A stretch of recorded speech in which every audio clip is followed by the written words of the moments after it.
back to Weebology, students and chitlins. My name's Ricky. And I'm Ethan. And we are going to go through a topical-ish episode of Weebology today. We are going to rip through 2019 spring anime, what we have seen, what we haven't, what we still want to watch, and then we are going to go through... What are we going through again? Wow, really prepared there, Rick. Yeah, I know, man. I got one thing down. I need something else. Yeah, so we're gonna talk about anime YouTubers that we really enjoy. That's and think right. Y'all should, yes, I got prepped on should that. check out. You know, we love anime and the scene, basically the content creating scene. So we love you to the check place out. to be. YouTube is the place to be. Right. I mean, in fact, we have a YouTube channel. It's true. Go check out Weebology, get some Weeb clips, and you can just see us arguing in audio and video. Yeah. Crazy. You can see me steamrolling Rick on the Jiraiya argument. Oh, so fun. Thanks for letting them hear about that. But yeah, one question I wanted to hit you with early. I haven't prepped you with it, so you haven't really had time to think about it. But here we go. Yeah, you got about 15 seconds. Pick an anime power. You get it. What do you want? Any power at all. Any power at all. Like teleportation works. You get their adoption though. You adopt their consequences though too. What do you mean? It doesn't matter. You got to do it. What kind of consequence is teleporting? I don't know. Who has teleportation powers? Oh, I have to pick from an anime. Okay. You're on the clock there, buddy. Okay. Jeez. I think pretty obviously you should pick something with like flight, teleportation, super speed, something like that, right? Yeah. Because like if anyone asks you, oh, what superhero power do you want, and you don't pick something that helps you move really fast, you're a moron. You're a moron. Literally 100% of the time. So let's see. I think like the whole flash step from Bleach is really cool. That's Body flicker is really cool from Naruto. So you want to be a speedster? Anything that helps me move faster. So like, for instance, like ideally you could do. Actually, question for you. Mm-hmm. Obito. Yeah. And I guess Kakashi as well. They're Kamui. Yeah. Can you put yourself wherever you want back on this plane, or do you end up in the same spot? Obito seems to do it pretty easily. Right. Like, he seems to just kind of pop up randomly into like random situations, and he never was there to begin with. Right. So you're like, all right, I don't really know. Yeah. So yeah. So here's my question: can I pick Kamui, but since I don't have chakra, I die every time I use it, or what's the deal? Nah, you gain the prereqs to actually do it, like actually have it. So you'd have enough chakra to make that work. Like you'd have both Sharingan. Oh. You have both Mangekyo. Kamui is a singular power. It's split up between two people. Uh-huh. So you would have all of I choose that. Kamui? Because I could teleport all over the place with no downside at all. Pretty much. You would basically be intangible. Like you would be unstoppable for 5 straight minutes. Oh, snap. I guess if I... You didn't even think about it, and you asked the question. No, you know what? Because I just recently watched it. I would take the Terrible Tornado, S-Class Hero Rank 2... her telekinesis. Her Esper powers. I'd take that in a heartbeat. She is OP. The creator, even said that Mob at 100% would still lose to the Terrible Tornado, but he still could not confirm at question mark. Well, yeah, duh. There'd be no contest. Apparently, that'd be Mob stomping, but I would take the Terrible Tornado because she has like complete mastery of that. And Mob may have way more power, but there is some serious inconsistency and control. I would be surprised if he genuinely has more power than her. Oh no, of course he probably does. Just goosting. But I'd rather have control, and considering there's no confirmed espers in the world we live in, yeah, you'd be God. You don't think you'd be a government experiment within a week? I would no, that's the one thing. I'd be definitely a low profile about it because I don't know how I'd So then what's the use? I don't know. I'd probably snag some cash in weightlifting and then I'd be the strongest man on the planet just by barely. Wow, he's so tiny. Just by barely, And they wouldn't test me. I'd be clean. The only thing they'd find in me is this Evan Williams right now. You can dunk every time. Yep, every single time. This is so weird. Wow, this man's 100% at shooting hoops. Like, it's so weird. The ball curves every time. You ever see a man with 1,000 batting average? You're staring at him right here. All right, I think teleportation's still fine though, because I can just Kamui into a bank and then Kamui the F out. How the hell do you think you're not going to be a government experiment too? Like, Catch me, I'm intangible. catch What? me, I can. Yeah, nice try. Anyways, maybe I can bend light and be invisible or something. Bend light and heat. Yeah, probably. Bend light and heat around me so no infrareds can hit me either. Well, can you really bend heat? Yeah, it's just infrared. It feels so abstract to me. That's why like I'm the good concept of heat. That's why I'm good telekinesis. Anywho, go ahead. Bend. Let's start with the spring 2019 anime. That was my segue into One Punch Man. Because right now what we're gonna do is how we're gonna do this is I am staring at livechart.me. And it's got all the spring 2019 animes on it and all of their studios and a little bit about the shows. We're gonna run through it. If we've watched it, we got a synopsis. If we haven't, we'll say what we've heard, and if we want to watch it. We're kind of halfway through the season right now, as it were, so we do have a little bit of leeway if there is a show that we can convince each other of. Yes, currently it is actually May 29th. Perfect. We've been doing these in like random order, so when it actually is released, who knows? You let them know how the sausage is made, Ethan. How dare you? Well, hey, the thing is, I think we're going to release, and we talked about the winter 2019 season, and it's going to be like basically summer. So, well, some of these do transcend seasons. No, I get it. I'm just trying to give them a little bit of idea. When we did talk about the winter 2019, it's not that we weren't in winter at the time when we talked about it. Fair enough. Okay. So, first up, One Punch Man Season 2. So far, loving it. I haven't seen the episode from yesterday. Have you not? No. I think you might enjoy it. I watched it yesterday. Honestly, completely forgot about it. So, I've said it a couple times in the show already, but I think as a later segment, I'm going to mention Giguk because he said it best. Coming off of a season that featured some of the greatest segments of action shown in animation in the last decade, it really, it had some of the truly VIP animators of the time doing segments of that season, and it just, I don't know. I bet if it were this animation the entire time, no one would bat an eye. It probably wouldn't have gotten as well received as it did initially, but it is rocking an 8.77. And we're going to go through ratings in this point. So do you think Season 1 banged and Season 2 forked, or would you say vice versa? I think Season 1 undeniably banged. Okay. Not sure I'd use forked for Season 2. I like the term. I will utilize that term, but it felt like a fizzle. It still had... What the heck? It popped. How's this? It popped. If you look at the character designs, I love them. I love the character designs. Season 2 is killing it, man. It's crushing. It's really, really crispy. It is crispy, but it doesn't have that it factor that Season 1 had. Well, I mean, like I said, the story is going to heavy carry. And you know what? And that's why I'm enjoying it, because there is a sense of overarching structure, and it's really, really good. So, right.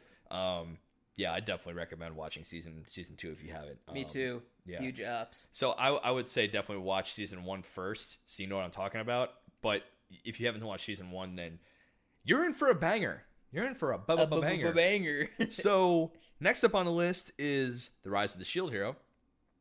I know I'm not on that. I want you to give that rating a guess. So what would you say that the rating out of 10 is for this show? 8.4. 9.2. What the actual hell? Dude, it feels like the My Hero Academia a little bit, maybe not to the same degree as what that show is for shonen. It feels like the My Hero Academia for isekai. They have somehow refined a lot of and subverted some of the stuff to a T. I think you'd really enjoy it. If you're enjoying the one I'm about to get into here in a little bit later, is it Season 3 Part 2? That's actually on point. Yeah, that's the one that's next. But I'm talking about one foreshadowing a certain wise man and his grandbaby. But we'll get into that in a second. So, Attack on Titan, Season 3 episode, Season 3 Part 2.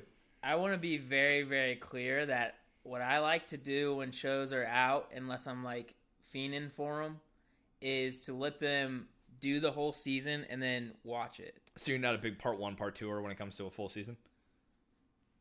What I mean is like, I don't like waiting for a show every week. Like that isn't ideal to me. What I'd like to do is have like a section or a season to watch straight. Mm-hmm. So just for instance, Mob Psycho 100. I haven't watched any of season 2 because I'm waiting. It's done. Go. Oh, it's done? It's done. Go. Cool. Yeah. I get to watch that. Go. Please go. We got to talk about Season 3, part 1 and 2. I haven't watched any of it. Okay. And the one you just mentioned. Rise of the Shield Hero? No, there was another one. Anyway, I obviously would like to eventually get to Shield Hero. Mm-hmm. But like I said, I need to do Mob Psycho Boy.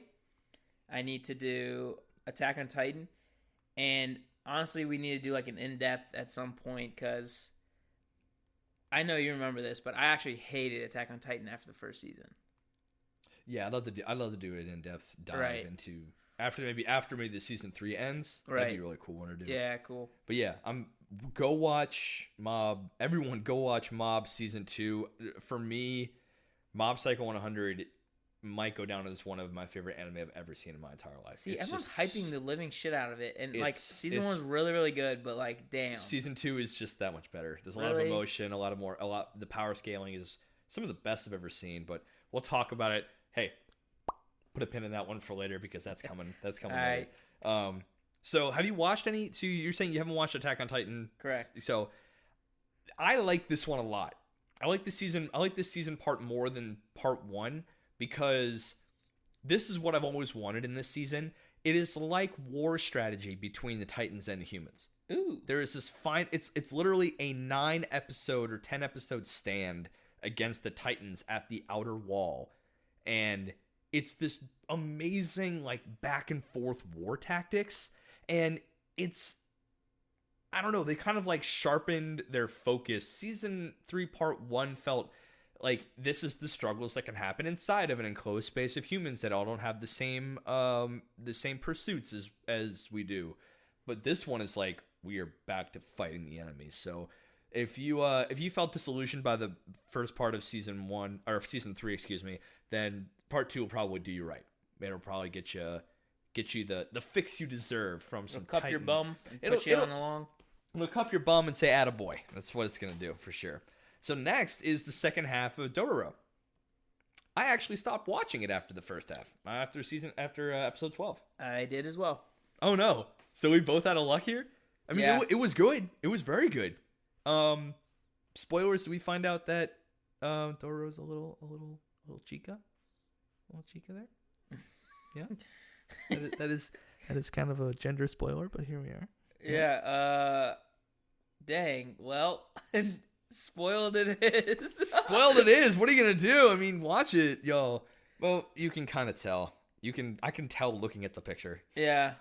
Also, I want everyone to know, one, Dororo is definitely a very high rated show this season. It is from MAPPA, who has done some other cool stuff. They did Redline as well, the movie, which is awesome. They got a 9.07.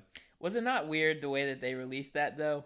I feel like when we were originally watching it back in, it had to be months and months and months ago. Mm-hmm. It felt like it was like the full season, and it was only the 12 episodes that we watched. Yeah. So you think, but it also didn't end. So I was like, "What the hell just happened?" Right. And then they sneak released this second season without telling anyone. No, that's right. Yeah, they never said how long they were gonna go, and then all of a sudden I look on and I'm like, oh. Right, because we had actually suggested it to Patbot, and then all of a sudden it was at 24 episodes, and I was like, what the hell happened? He nearly short-circuited hearing that, too. Yeah. He was just like, beep boop, this is great, beep boop, season 2? Yeah. So, that got a 9.07. Attack on Titan season 3 part 2 got a 9.18. Rise of the Shield Hero is doing better than Attack on Titan. Is it just because Isekai's taking over the world? A little bit, probably. But I think people were so thirsty for something a little newer in the genre. Also, my lord, can they chill on this Isekai garbage? Probably not, dude. Probably not. They're not going to. Shield Hero, obviously, like from everything you said, has been really cool. Yes. Shield Hero is the one. Sorry for the rest. I took a little gander at summer 2019, and there's like a hell there's some bangers. shitload. No, there's just a shitload of Isekai. There always will be. There's some Yeah. really trash ones in this one. I'm just saying they gotta like chill. Fair enough. But next up in rank is Demon Slayer. Now, I watched the first half of this first episode while I was chilling in here waiting for us to hit record on this session. And I gotta say, in like the first half of the first episode, I can tell that the storytelling is like good. Nothing is set out right. Good. It's good. Nothing is set out right. There's no exposition because there never needed to be. And I learned so much about Tojiro. I've learned so much about his siblings. I've learned so much about his mom. I've learned so much about the twist, and it already feels like it has kind of a Promised Neverland-esque one-episode hook. Yeah, I saw some reviews of this actually, and they were saying it's like a very phenomenal show. Mm-hmm. And, you know, the feeling of the show is what propels it. Like, right, the atmosphere. It's really well done. The like animation, the pacing and timing. The animation is fucking great, and it's being told and produced by Unfotable, who did all of the Fate stuff. So you know the animation is gonna be crispy. Yeah, it's gonna be crispy stuff. So, it looks great. What's the rating? 9.08. I'm excited. That might be. I picked it up just waiting for you to pull up to your apartment, and I'm already stoked. You mean the studio, Rick? Oh yeah. We're on Central Park West right now, guys. Yeah, the Schaefer studio is well lit, well stocked, and well boozed. Yeah, the Weebology studio on Central Park West, also known as the lab. This is the lab. Yeah, sorry. This is the lab. The Biblioteca lab. The Biblioteca lab. What the fuck? All right, so we have come to what I'd consider. Here we go. I can already tell. Yeah, you know which one I'm going to bring up. My personal main attraction. Your vendetta? My frickin' vendetta. The Wise Man's Grandchild. It's like Kinjo Magu or something like that. Kinjo no Magu. Yeah. I fucking hate this show. I like it. Okay, so I'm a self-proclaimed Isekai guy. I loved Sword Art Online for the first season it was on. The time I got reincarnated as a slime, ReZero, Rise of the Shield Hero. There's something a little too generic about this one, man. Like, so tell me what your shtick is. What makes this an attractive option for you? It's not poorly rated at all. It's 8.4. But what about this? Get your Randy, get your rocks off. What does it for you? So there's absolutely nothing unique about it, I wouldn't say. Not even a little bit. Right. But there's a lot of shows that aren't unique that I enjoy. I guess, yeah. Anyways, so It's like a very enjoyable show, first of all. Okay. Like how you talked about in Sword Art Online, it's like a massive power fantasy. This dude's just like the strongest, you know what I mean? Yeah, and I guess that was what it was for me, man, is like with Sword Art Online, the dude was crazy powerful because he was like a beta tester. He was a little like by the time a beta? Yeah, he was a beta. He was a beta cuck. Oh no, you said it. He was an alpha boy. He was an alpha man in the show after like the first episode. We all knew it. But that's the thing. For him, he leveraged his experience. He got his reflexes down. Cool. So did actually Shin in the show that we're talking about right now. Hmm. So this is what I thought was really interesting. So Ricky doesn't like it because Shin is way more powerful than everyone else because he understands like the science of the situation. But it's not clever. He understands how fire is. Okay, we're talking about a like pre-medieval time in the show. I guess. I mean, he basically. Let me just give you. I've come around to the concept slightly, but you can. Since we talked about it very heatedly a couple weeks ago. Slapped him from left and right. No, you not even a little, dude. Hey, how does fire burn? Oh, it's because it's on fire. Don't you fuck with me, okay? They understood how fire worked in the 1500s. I don't want to hear this. Oh my god. All right, keep going. Wait, they absolutely did not know how fire works. Just fire is fire. They knew how to they knew how to handle fire and knew they that knew how to make it. They don't know why it was doing it. They knew how to flint and spark things. Like, They still don't know why back then. Oh my god. Anywho, so the show basically is this like, I think he was in his 20s, like salary man gets killed, and he for whatever reason transported to another world. for whatever reason, this baby had just died in this like magical land, and he gets like basically switched spots with the baby soul. And so he gets found by this legendary hero, Merlin. Who's like, I'll admit, he's a badass. He's a pimp. That's one thing I like. He's a pimp and a cool. If they replaced the personality of the main character, I think it'd be he's better. Dry. He's dry, man. He is. People react to him. But remember, it's the Saitama effect, and it's done less good. So let me just quickly keep going. So basically, he gets raised by this legendary hero, Merlin, who's like probably top 1% in magic, it seems like. And so everyone, kind of reveres him as like the top of the world. And very quickly, as Shin is growing up, he ends up surpassing Merlin in a lot of ways. And his grandmother, basically adopted grandmother, is like Merlin's previous wife, something like that. Yeah, I like and that. And she's I also like one of the heroes. And they both specialize in a different type of magic. And basically what the deal is he surpasses them both really young, but he acts like, the thing is, since he's from our world, let's just say Japan, and he gets transported to their world, he doesn't know how insane it is that he's so powerful. So when he does something crazy or like insane, he has this like basically blank expression because he has no way of telling whether it's like commonly done throughout the kingdoms or whatever. He doesn't know if, Merlin can't even do this. But yeah, is that not Merlin's fault to tell him that, though? He killed a demon at 10. Yeah, it's 100% Merlin's fault. So that's the one thing. I want to, given what you said, I want to read what my anime list says about the synopsis. All right, let's hear him.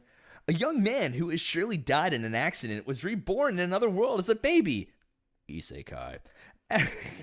Okay. I mean, that's what it is. Moving on. After that, he was picked up by the patriot hero Sage Merlin Woodford and will be given the name Shin. Oh, whatever. Woodford Reserve. Merlin Woodford Reserve, and was given the name Shin Woodford Reserve. Whatever. He was raised as a grandson by Merlin and soaked up Merlin's teachings, earning him some shocking power. However, when he became 15, his grandfather Merlin said, "I forgot to teach him common sense."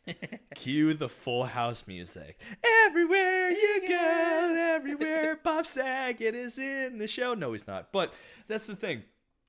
It's all Merlin's fault. This kid could have been great. A great character who knew his power, who had like Earth scientific knowledge, and if he maneuvered the world with more skill, knowing what he could do, he could have just took the world by storm. And that's the kind of power fantasy I guess I'm attracted to. It's not this blind like, I'm a god? Oh no. And he just kind of just lets it happen to him. And I don't know, it just seems uninteresting to me. It's a little more passive than I think you'd like. Yeah, I think you'd like the main character to be like actively dominating. Yes. And he's somehow passively dominating. He is. He's just like, what? I can do this? But I think, we definitely agree that Merlin is the problem here. He should have just told him, like, hey, you're like... Fair enough. 0.0001%, like, top talent. But what I do find really cool is since, he is from this, our plane, and he knows, like, the science behind why things are happening, he's able to kind of explain it in really cool ways to other characters and, like, train them up to kind of follow, what he's doing is not really that insane if you know the science behind everything. But I guess you put yourself in the shoes of the people in the world. They're like dummy-dums. Kind of a dumb. This guy's like a kind of a demigod right now. Right. So he just basically teaches them the basic science behind, say, fire or like electricity or some kind of like compression cannon type thing. And I think that actually speaks more to Merlin's magical skill, right? Because he learned something that it took a Earth level post-college knowledge of science to find out, oh, if I were to theoretically fold space and make a warp gate, how would I do that? And you're like, oh yeah, just think of the concept of like folding space over so whatever is in front of me is actually being folded to my destination. Merlin managed that without having that teaching, just to show everyone else in his world that it is possible for someone that's from here to do what Shin is doing.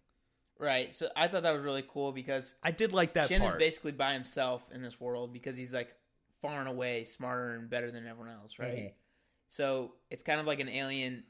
I don't know if you guys have ever watched Idiocracy, that movie, that comedy That's actually movie. kind of a really good analogy. So they get frozen, and they're like 2,000 years in the future, and they're just like a million times smarter than everyone else. So it's like hard for them to relate to anyone. But for us, it's like, yeah, they have like high school basic reading, writing, and arithmetic, and everyone's like, you're the smartest man alive. They literally take a test, and they're the smartest people on Earth. That's actually a really good. I like that. That analogy actually almost makes me want to pick it up again, because at least if I come at it from an Idiocracy level, like and that's the thing, I wish he would know, like just have an inkling of understanding. It seems like he does now. Okay, I haven't gone that far yet. Also, the way that he's training up the other students in the school. True, he's pulling a Harry Potter right now. He's got a totally. Yeah, he's Dumbledore's armying this junk. I like Except they're calling it like ultimate magic skills or some shiz. Yeah, but the Ultimate Club or something. Whatever. Yeah. In closing, okay, I am enjoying the show. Do I think it's a masterpiece? Absolutely not. So I have a flight to Denver tomorrow, so I'm gonna. But it's fun. I'm gonna basically download a bunch of anime to watch. I think I might pick up a couple episodes, see if because I want to come at it from a new perspective. I don't want to close my mind off from it because I'm still an isekai nerd. Yeah, I still like the idea. It's just fun. That's the only reason I'm watching it. It's fun and it's easy to watch. It's weird because you're the kind of guy you were so kind of, I wouldn't say so anti-harem, but this show's got a pretty thick harem going on, at least in the small group they have. What makes this any different than, say, I don't know, Shield Hero or other harem shows that are of this particular... I mean, I'm not feeling harem from it, so maybe I'm just wrong, which is totally possible. I would love... You know what? We should have a harem discussion one day. Gladly. Okay, let's do that. Hate him. Hate him. I like him because I'm lonely. Oh, Rick. Oh, no. But yeah, let's see what else is down here. Fairy Tail final series. Now you're keeping up with Fairy Tail, yeah? Yeah. So, unfortunately, I've only watched up until the previous season ended. Okay. And honestly, I didn't even know this was coming back. Like it just I knew that I knew the manga was still going. Okay. It's sort of like Bleach, right? How the 1,000 Year Blood War arc went for the manga, but never got animated. I yearn for the day it comes. Right. I literally thought that this was going to do the same thing, where they're just going to make the manga and never animate the show. But I really, really enjoyed and had a lot of fun watching Fairy Tail. A lot of people give it a lot of shit, but it feels like a family. You just really enjoy it, and I know, so I'm keeping up with this season. Okay. I don't really give a shit about spoilers personally. This is one of those long form Well, what gets me about spoilers is it literally says episodes. It doesn't even know how long it's on running. No. Yeah, for sure. But what gets me about spoilers is I enjoy knowing that there's a point to the season that I get to I don't know, knowing that at some point this will be revealed. For me, that almost makes watching a show worth it to finally get to that that reveal or whatever. Okay. A lot of people don't like spoilers, but I honestly have no problem with it. Okay. Pat Bot is a major anti-spoiler. Beep boop. Don't listen. Sorry, Pat. You got to edit all this too, which is the worst part. Yeah. we subject that poor boy to so much torture with these spoilers. Poor robot boy. Beep boop boop. So, let's see the other one. Isekai Quartet. Now, this is just like a parody comedy fantasy. This is like an isekai parody. I watched the first 2 episodes of it. It's okay. It's okay. It's cute as hell. It's the cast of Overlord, Konosuba, ReZero, and Yonjo Senkai, basically all together, and it's not bad. It's a cool concept. It's a cool concept. Literally, they take the protagonist from 4 different shows and throw 4 different isekais. Basically, they triple isekai them. Yeah, which is cool. 1, 2, double, and then so basically it's chibi all 4 of those, And the synopsis is, the button appears out of nowhere. There wasn't any signs not to push it right, so the solution is obvious. It's a trap or the start of something new and exciting. So the crews of all 4 of these shows will find out what they go through in a world they get stuck in.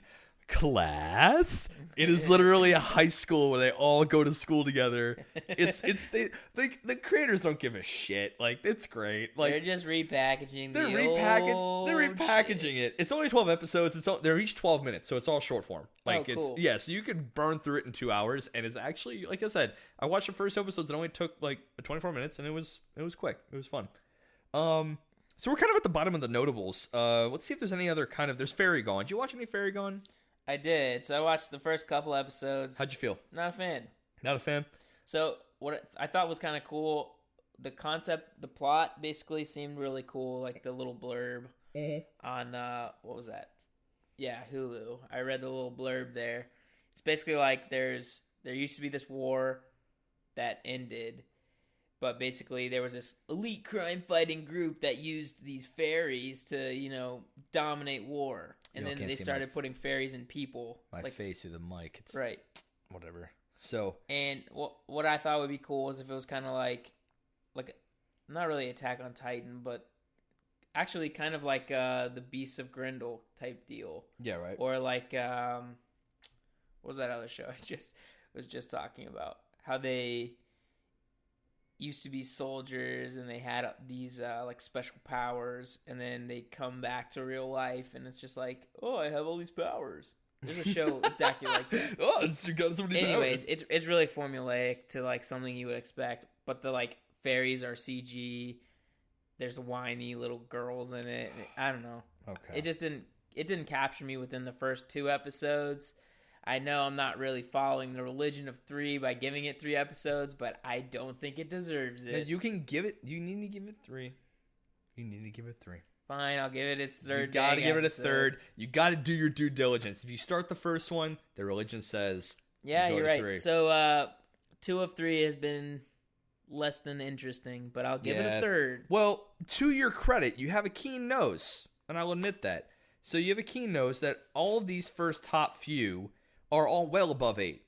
And then we take the show prior, is a comedy romance supernatural about, it's the Fox Girl show, Seiwayaki Kitsune no Senko-san, which is this, it's basically that feel-good show about like the little fox demon that gives us that salary man who's really stressed out. That's got 8.4.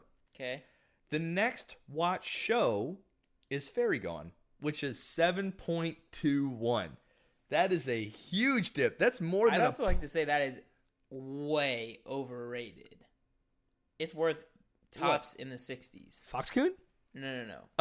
Oh, you feel that 7.21. Okay, because Fox-kun, like, she's... I didn't watch it, but whatever. I've seen clips, and I'm kind of on board with the Yoicks. It's like eye bleach for the soul. Fuck you. Okay. So, okay. So, other notables of the season. Carol and Tuesday is a new one by Bones that is a music sci-fi romance. People are giving it incredible reviews. It's near 9, despite being this low on the list. And obviously JoJo Part 5, Part 2, like 5.5. Because it's Part 2 of Part 5 is this season. Can I just say I hate how they're doing that now? I don't mind it too much. Why break up a season? To piss me off? Yeah, to piss you off specifically. Literally. Yeah, to piss you off specifically. So, like, I'm trying to think of the rest of them. I mean, not that they aren't notable. Go check for yourself, myanime.com or livechartme.com/spring2019 to check out what's the rest. And if you're a big sports fan, Diamond of Aces Act 2 is also out this season. I know we're about halfway through, but hey, we might be saying stuff that you don't exactly know about or stuff we may have learned on the fly. So I just learned that Ace of Diamonds is the thing. So, but yeah. Anything else you're watching right now that's not in the season that you're kind of keen on? This season, no. But you're just watching right now. Anything you? Well, I mean, One Punch Man is dope. Yeah. I'm watching The Wise Man's Grandchild, which we just talked about. I'm rewatching Trigun. Oh, that's cool. Just watched Kenichi. That was sick. You did mention Kenichi. Everyone watch Kenichi, Mightiest Disciple. I might watch Kenichi. That's the martial arts one, right? Yeah. Yeah, that one. It looked really good, dude. Yeah. Okay. I might pick that one up on the plane. Fan. It might be one of the better I've seen. It's in my top 10. Oh, nice. All time. Maybe that can be a picture ditch for you. Potentially.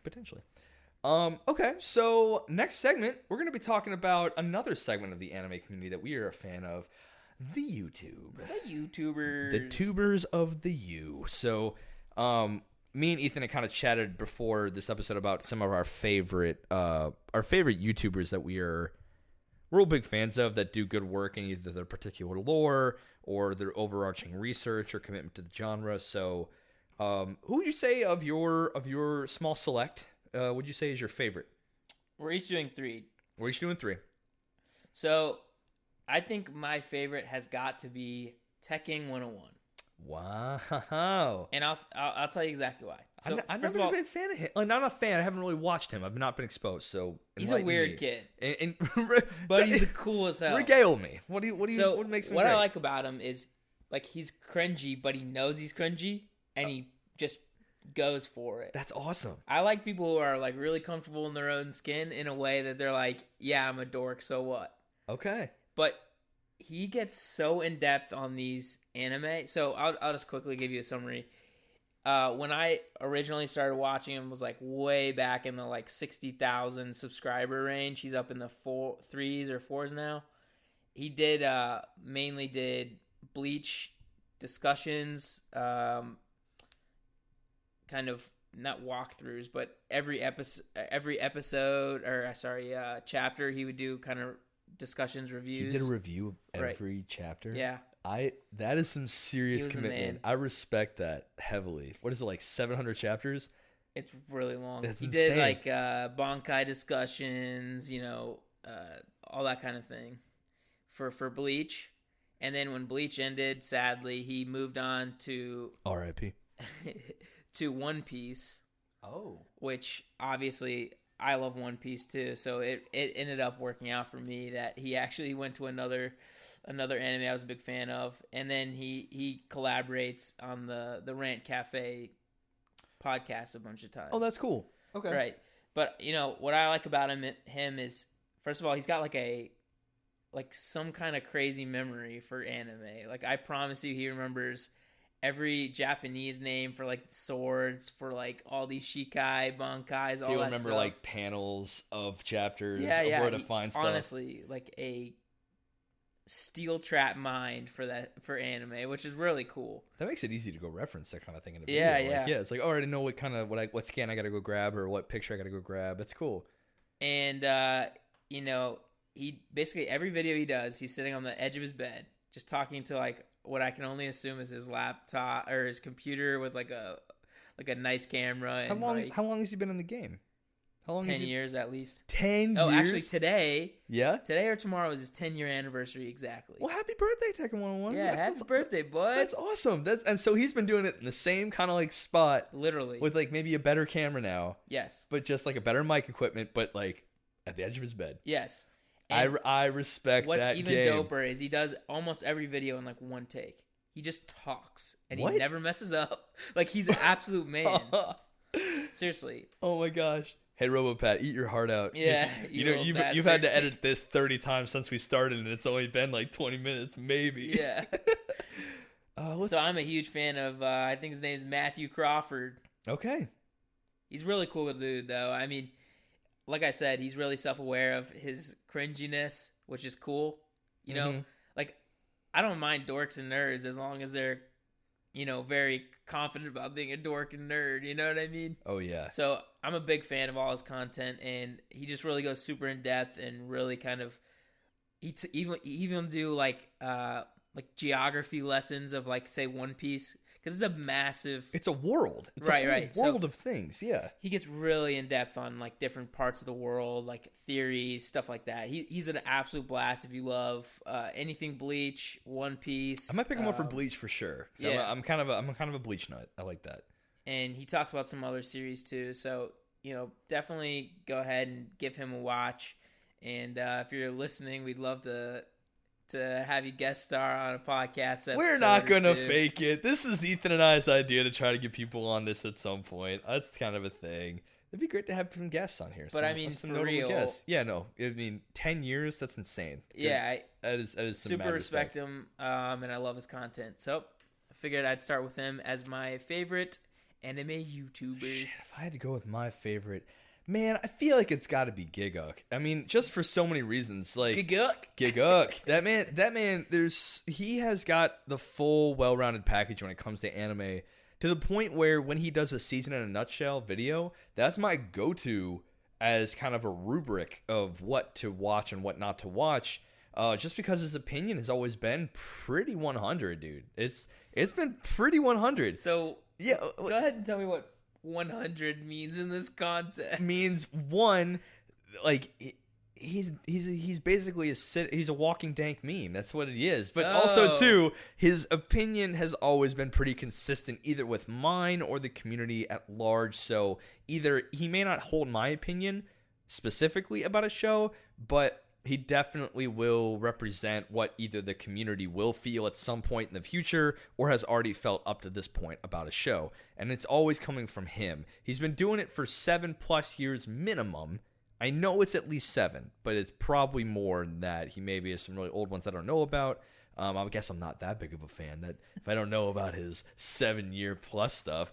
Fortunately, it literally just popped up on YouTube. That's why I knew about Technique. It's great though. But I mean, and his production value is fantastic. His research is mostly him being committed to the genre.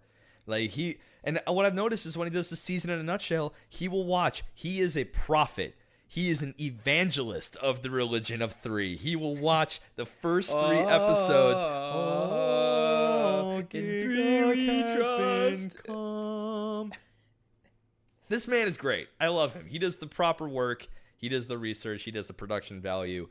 And there's a reason why he's got 1 million+ subscribers. And I mean, he watches everything. He watches everything. It's mad impressive. He has made it his job. And he has transcended what we are. And we have jobs and anime, but he's made anime his job. His career. He watches anime like it's his job. And it is. And it is. I think his girlfriend is actually a voice actor as well. Of course she is. Wait, what? I think her name's Sydney. Well, I'm going to look this up real quick. Yeah, so Rick's going to look that up. But in the meantime, I'll tell you got? Who's your next fella? My number 2 is... So I think as part of the fan base, I have to say I love Noxtaku. Oh my god, you just really emulate his voice. Yeah. Just that. It's actually pretty good. Yeah, I will say that wasn't bad. So I actually didn't know about this guy until basically since I was watching Tekken 101 videos. He kind of was being recommended to me because they collaborate on Rant Cafe and a few things like that. But basically. First of all, he's watched a buttload of anime too. I think in the last Rant Cafe episode, their podcast, he said he's watched over 220 anime or something. Jesus. Right. He's on the up and up too on YouTube now, right? He's actually kind of climbing in subscribers. He's over 500K. Last time I checked, he was 400. Yeah. And that was like a couple weeks ago. He's flying. He is flying. All right. I respect the boy. So what I really like about him is he goes really, really in depth on series, or like not necessarily indifferent to what we kind of do, but it's more personal to him rather than for us. It's obviously personal to us, the reasons that we talk about certain anime. Yeah, you can't see it, but I'm raising my glass in the air. Yeah, he talks a lot about like villains and basically aspects of the villainy that he can actually relate to. I like that. Right. That's actually the videos that you've shared with me, or the videos that I've just seen on my like recommended through like GigUp and stuff like that, have always been kind of he's taken both sides in a very interesting way, and I really do like that. Yeah. Yeah. And so he's not reviewed, but he's talked about basically every anime that I can even think of. I know he did 7 Deadly Sins. I know he's done Hunter x Hunter. I know he's done... If you want a good video, he actually talks about the threat levels and the brilliance of the utilization of threat levels in One Punch Man. Right. I found that to be a very good deep dive video into a concept of an anime that seems to be very showy and not too deep. He gave a little bit of depth to something that I didn't even consider. So that's a good recommendation for one of his vids. But yeah, he gives a lot of points to a lot of perspectives, and he does his homework not just that one focused area like some other YouTubers that I really do like, but he definitely will take the whole sphere of influence of what he's talking about and come at it from all angles. And his also editing style is pretty unique because he can really just layer stuff on top of each other visually. It's just like slaps pics on each other, and it's just a fat stack after 5 minutes, and then he'll clear it off. As a guy who likes visual stuff, that's a pretty cool that's a pretty cool thing. Yeah, and he's a really funny guy. I like his sarcastic content as well. And obviously his tone of voice. Yeah, he does like honest descriptions of things.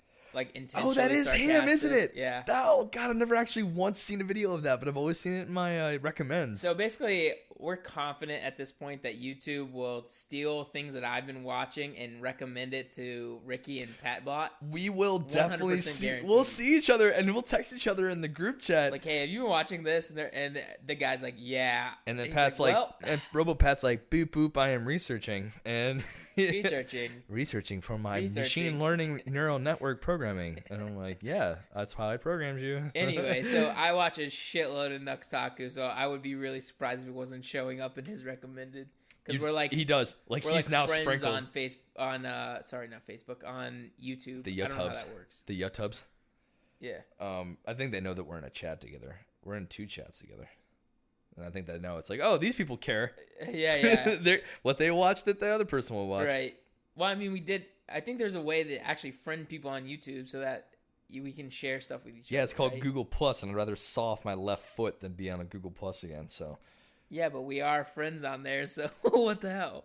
I wouldn't go back on Google Plus. Like, it's dead. It doesn't exist. I know. But I'm saying we're still connected somehow on YouTube.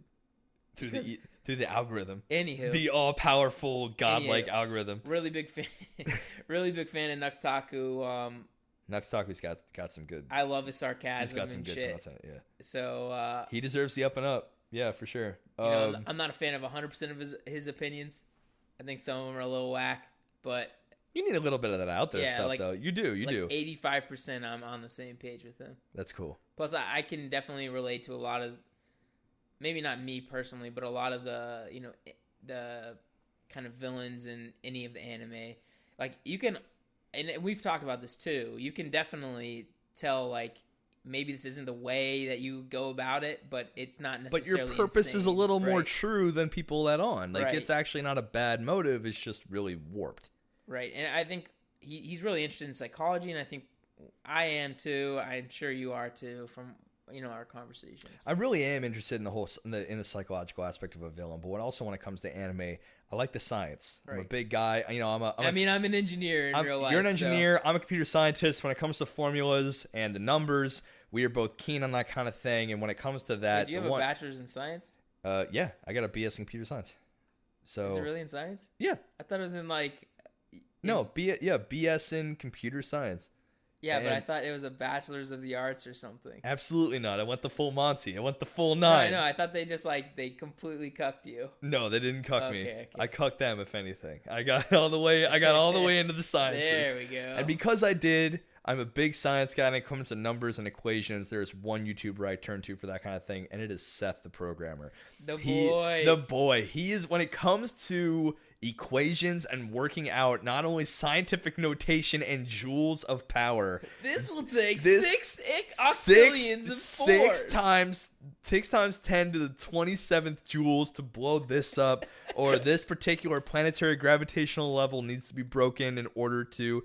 What is the Schwarzschild limit or the short something limit? And I have no idea. I don't know, but I'm blanking on the phrase, but it's like the limit to break a planet's gravitational pull in orbit to get it to blow up. I don't know. It's just watching his videos, he takes such an opposite approach to Nuxtaku, where he may explore the psychology of a character, but Seth the Programmer will explore what is this person actually needing to do? What is their power level on a grand empirical scale? Yeah, he's and one of the I kings love of power that scaling. So much. He is the power scaling guy. I mean, when I want to watch a video of is Naruto planet level? That was one of my favorite videos he ever did, because that was the one thing I always wanted to know, is that can Naruto blow up a planet?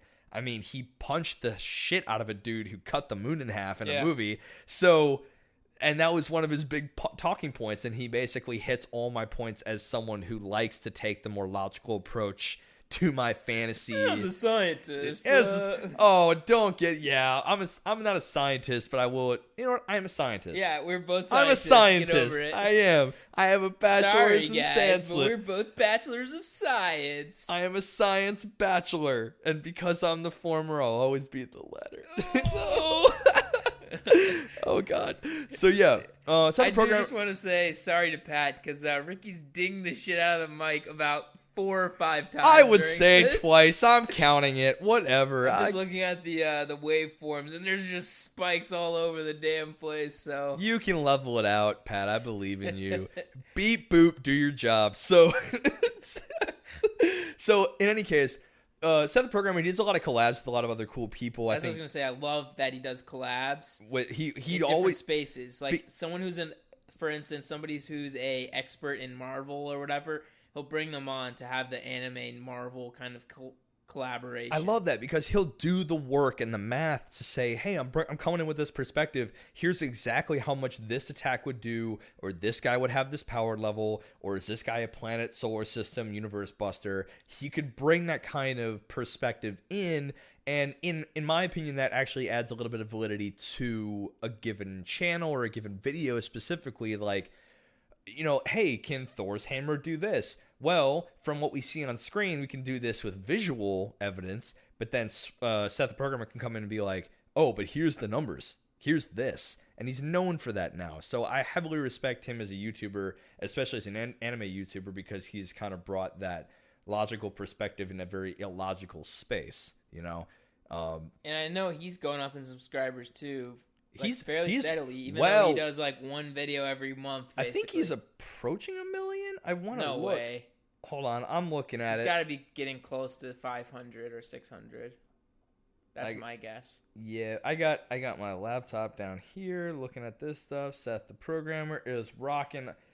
Oh, he's at 400,000. Aha! Damn, I see. But that's how much of a fan I am. I would have assumed he was double what he's at right now. Almost at minimum 400,000 subscribers. Well, who he frequently collabs with is someone we're both a big fan of, but Ethan. It's my turn. It's your turn. Number 3 for me, but number 1.5 in my heart. Swag Kage. The man rocking 678,000 subscribers. Yeah, the big sub boy. Would you say he's the foremost Naruto lore analyzer? Easily, right? Like he's built an entire community solely on this. And I know he's talked about it before that he wanted to kind of branch out, but when you're just that boy about you're that boy. What are you gonna do? That boy about Naruto. What are you gonna do? Plus, he loves it, and I love it. Oh, he does some Dragon Ball Z and stuff like that too. His Dragon Ball Z stuff's actually pretty good. I like his Dragon Ball Z stuff. He tried to get into Dragon Ball Super episodic reviews, but he realized there's more to talk about than that. I really do like his.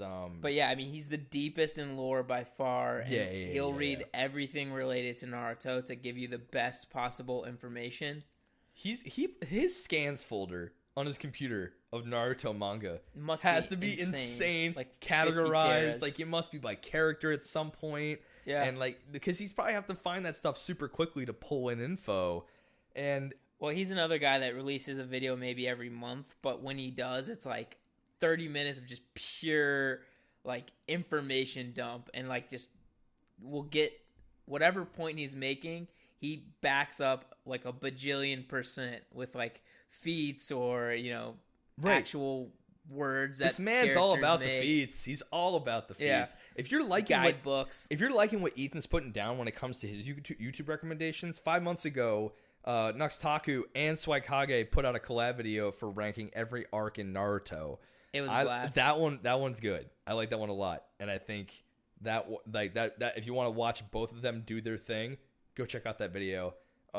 That's apparently that's a hot one. It's a banger. That's what is a certified grade A grass-fed banger and mash. Untouched and mash. So yeah, final words on Swaikage. I mean, he's been doing it for a long time. I'm trying to think of how long this guy's been doing this. I mean, if you have a single question about anything Naruto related, he's the dude. I would be massively surprised if you couldn't find it in one of his videos. Yeah, this man's been doing it for a long time. If you go to his About page, you can see exactly when he started. About boop. He joined only in 2014. Dang. He's only been doing the game for 5 years. So and he absolutely has been slapping the game. He has been slapping the game. So I guess the last YouTuber I would recommend is probably one that anyone who's ever gone on YouTube probably knows. And anyone who's ever gone on YouTube and likes anime. Okay, here we it's go. Mother's Basement. Mother's Basement. This guy has 850,000 subscribers. Dear Lord. Yeah, and his videos on very active genres and shows in anime. You know what is happening to One Punch Man in 2 months? He got a million views. So when it comes to viewership and committing to viewing these things, I think Giguk has him beat. When it comes to research on a focused topic, on something that is a very how to write a great anime villain, The Promised Neverland, and that was like talking about Isabel and Crone and Head Bitch in Charge Grandma. That he did. I watched that video. It was 13 minutes of just the super focused on 2 characters. That level of research and analysis I have yet to find in either the capacity or depth that he does it or the flavor he puts on that research. If you like really, really deep analysis, Mother's Basement is going to be for you. So if you haven't checked him out, check him out when you can. That's good work. That's good background noise for work. Or if you're trying to instead of sleeping and you don't want to watch memes again for the 13,000th time, give Mother's Basement a watch. Give Mother's Basement a watch, and you'll have a pretty good time with that. So that's my last YouTuber. You got any other YouTubers of honorable mention you want to care about? Oh, jeez, man. Oh, jeez. I mean, there's a lot out there. I think anyone that has ever featured on Rant Cafe is worth a listen. If you like anime comedy, go watch Team 4-Star. They kicked back up again lately, but their Dragon Ball Z Abridged. That's very, very it's a very, very old series, but actually they re-upped it this past year in 2008, late 2018. I think most Abridged series are pretty funny. Team 4-Star does a really, really good job. Well, I mean, DBZ Abridged was funny. Some of the Naruto Abridged was funny. They have a Yu-Gi-Oh! Abridged. Yu-Gi-Oh! Abridged was amazing. They made their own anime. They purchased animators, and their Team 4-Star video animators actually their animators that they hired animated it, but their voiceover team that they do in-house voiced it, and it was pretty good. It was not bad. Cool. Yeah, so go check out Team 4-Star. They have stuff to show you. So YouTube's an interesting place. YouTube has kind of made anime more of a it's made anime a little more an accepted medium. Shut up, computer. It's certainly more accessible. Yeah, that's you know what I mean? Yes. Plus, I mean, some of the older series even are just straight up on Funimation's YouTube channel. Isn't that how you're watching Trigun? I am actually watching it on, Hulu or whatever, but you can watch it on YouTube. That's what you were saying earlier. You can watch it if you wanted to on YouTube. Right. So you have the option. YouTube is kind of making anime more accepted and broadened kind of concept. So yeah, and I spend a lot of my time on YouTube. I don't know if I'm embarrassed to say that or not. I wouldn't say so. But I really do. Yeah, I watch a lot of my shit on YouTube. At the end of the year when Spotify will tell you how much time you spend on Spotify. I never, ever hope YouTube does that to me. Yeah, because it'd be an embarrassing number. Kind of an abomination. Oh, YouTube is truly a treasure and a curse to humanity as a whole. But hey, if any of you guys that we talked about, or really any anime YouTuber, content creator wants to collab, hit us up. weebologypodcast@gmail.com. Yeah, it'd be a good time to just like we'll pick your brain about. We'll even do a deep dive of a show you really like. We'll take the time. We'll watch it. We'll take notes. We'll do the research for you. Yeah, and that'll be a good way. The whole point of this is to expand our personal knowledge of anime. And if you want to come on and talk to us about it, and maybe get some anime friends, I want to make some anime friends. Yeah, it's always a good time. So thank y'all for watching this episode. Yeah, thank you guys so much for listening. Watching it with your earballs. Yeah. So we had a good time, and we really appreciate you listening. We'd like you to to subscribe. What are you laughing at, Ethan? What are you laughing at? Nothing. To subscribe to our podcast. Please rate if you can. 5 stars ideally, but leave us Subway's got a new deal called a 5-star footlong, and every 5-star review gets me a footlong, so I actually don't go hungry. And Ethan, like we said last time, pays us rent with 5 stars. So right.